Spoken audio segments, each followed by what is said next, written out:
You may not be popular, but that doesn't mean that you are not fulfilling your purpose. I've seen some women who tell me, oh, you are the one who is out there, you hold the mic, and they feel like because they are not doing this kind of thing, it means that they are not fulfilling purpose. And that's an error. If you look at scripture, they only took just one verse, not a full chapter, that Tabitha was mentioned. She wasn't out there, she wasn't in chapters. But you see, she was purposeful. She was there, serving the people, doing kind things, serving the poor till her death. Your own may just be something that may not look like it's so loud. Sometimes some of you deviate from what God has told you to do because it's not loud. So if it's not loud, I'm not relevant. If it's not loud, I'm not purposeful. It has to be big. There's some of you that God told you specifically to join sanitation department in church.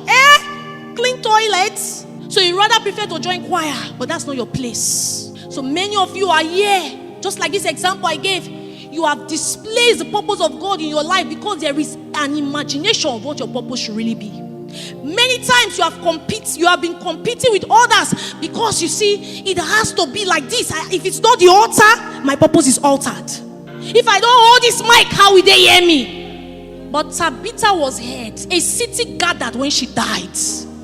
I may not be purposeful to the whole country, but what about your city? What about your room? What about your room?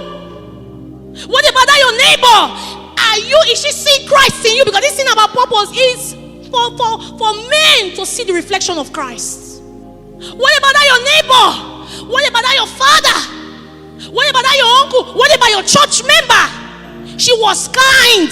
In her death, she was remembered. If you died tomorrow, will they remember you for care? How much more kind?